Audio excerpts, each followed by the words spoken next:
Hello बच्चों, welcome back to my YouTube channel. आप सभी कैसे हैं? उम्मीद करता हूं आप सभी बहुत अच्छे से होंगे और आप लोगों की बोर्ड परीक्षा की तैयारी भी बहुत अच्छे से चल रही होगी। आज के हमारे इस इम्पोर्टेंट वीडियो में मैं कक्षा 10वीं सामाजिक विज्ञान से संबंधित एक अत्यंत ही मोस्ट इम्पोर्टेंट प्रश्न के बारे में डिस्कस करने वाला हूं, जो कि आपकी बोर्ड परीक्षा की तैयारी के लिए महत्वपूर्ण हो सकता है। आज जिस प्रश्न का हम डिस्कशन करने वाले हैं, जिस प्रश्न के बारे में समझने वाले हैं, उस प्रश्न को अक्सर 10वीं बोर्ड परीक्षा में पूछा ही जाता है। अतः इस प्रश्न का अभ्यास, इस प्रश्न की तैयारी आपकी बोर्ड परीक्षा परिणाम में बढ़ोतरी के लिए सहायक हो सकता है। ठीक है, अतः इससे संबंधित विस्तृत जानकारी के लिए इस वीडियो के अंत तक जरूर बने रहें। तो चलिए बिना देरी के आज का हमारा यह इम्पोर्टेंट वीडियो शुरू करते हैं और समझते हैं कि 1914 ईस्वी में प्रारंभ हुए युद्ध को विश्व युद्ध के नाम से क्यों जाना जाता है। ओके, तो सर्वप्रथम देख लेते हैं 1914 में प्रारंभ विश्व स्तरीय युद्ध को प्रथम विश्व युद्ध के नाम से जाना जाता है। ये आप सभी जानते हैं कि 1914 में विश्व स्तरीय जो युद्ध प्रारंभ हुआ था उसको प्रथम विश्व युद्ध के नाम से जाना जाता है।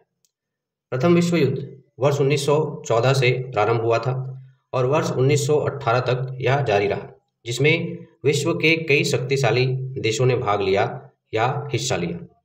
ओके, अब आगे हम लोग इस युद्ध को, जो कि 1914 में प्रारंभ हुआ था और 1918 तक चला था, इसको प्रथम विश्व युद्ध के नाम से क्यों जाना जाता है या प्रथम विश्व युद्ध क्यों कहा जाता है, इसको समझने वाले हैं। ओके, उसके कारणों को समझने वाले हैं कि 1914 का जो युद्ध था उसको प्रथम विश्व युद्ध क्यों कहा जाता है। तो चलिए आगे चलते हैं। तो सबसे पहले कारण की अगर बात करें तो सबसे पहला जो कारण है वह है युद्ध जो हुआ 1914 का, वह बहुत बड़े पैमाने पर हुआ या बहुत बड़े पैमाने पर लड़ा गया, ऐसा कह सकते हैं, जिसमें विश्व के लगभग सभी शक्तिशाली देशों ने भाग लिया। ठीक है, तो आपको अपने आंसर शीट में इसका आंसर कैसे लिखना है। तो प्रथम विश्व युद्ध कहे जाने के प्रमुख कारण निम्न है। तो पहला कारण क्या है? तो पहला कारण है 1914 में प्रारंभ हुआ युद्ध बहुत बड़े पैमाने पर हुआ या बहुत बड़े पैमाने पर लड़ा गया, जिसमें विश्व के कई शक्तिशाली देश शामिल हुए। ये तो पहला कारण हो गया। दूसरा आपको लिखना है, इस युद्ध में पहली बार टैंक जैसे विनाशकारी भयंकर हथियारों का प्रयोग किया गया। 1914 में प्रारंभ हुए युद्ध में अधिक शक्तिशाली एवं अत्यंत ही विनाशकारी हथियारों का प्रयोग जो है प्रथम बार प्रारंभ हुआ, इसमें टैंक, हवाई जहाज, ठीक है, बम इत्यादि का इस्तेमाल किया गया। ओके, तीसरा कारण देख लेते हैं। तीसरा कारण हो सकता है इस युद्ध को प्रथम विश्व युद्ध कहे जाने का, वह है इस युद्ध में आधुनिक हथियारों के प्रयोग होने से अत्यधिक जान माल की हानि हुई।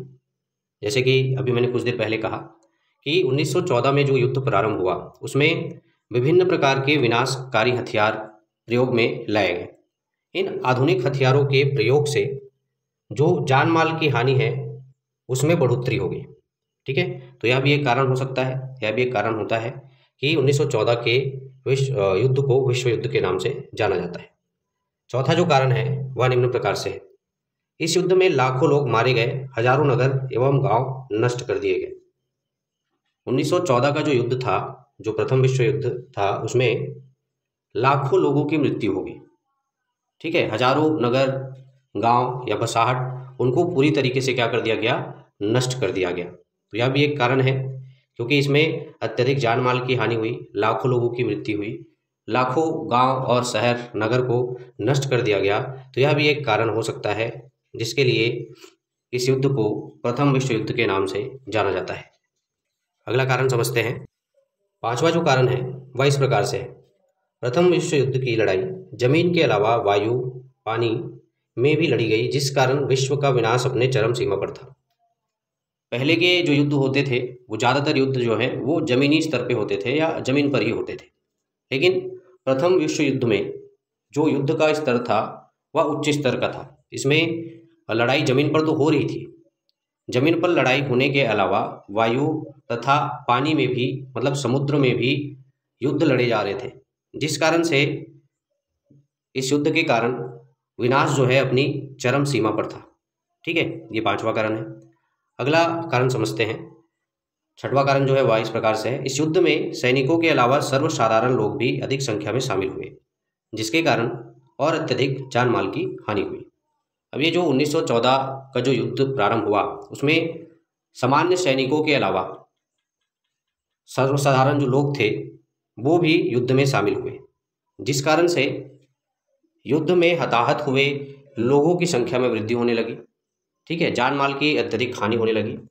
इस कारण भी इस युद्ध को प्रथम विश्व युद्ध कहा जाता है। तो ये कुछ प्रमुख कारण थे। ठीक है, जिसके कारण से 1914 में जो युद्ध प्रारंभ हुआ और जो 1918 तक चला उसको प्रथम विश्व युद्ध के नाम से जाना जाता है। यही इसके संभावित कारण है जिसके कारण इस युद्ध को क्या कहा जाता है, तो प्रथम विश्व युद्ध के नाम से जाना जाता है। ठीक है, आशा करता हूँ आप लोगों को इस क्वेश्चन का आंसर अच्छे से समझ में आया होगा और आपको अपनी परीक्षा में किस प्रकार से इस क्वेश्चन का आंसर लिखना है वह भी समझ में आया होगा। इसी प्रकार के महत्वपूर्ण टॉपिक को लेकर मिलते हैं हमारे नेक्स्ट वीडियो में। तब तक के लिए धन्यवाद।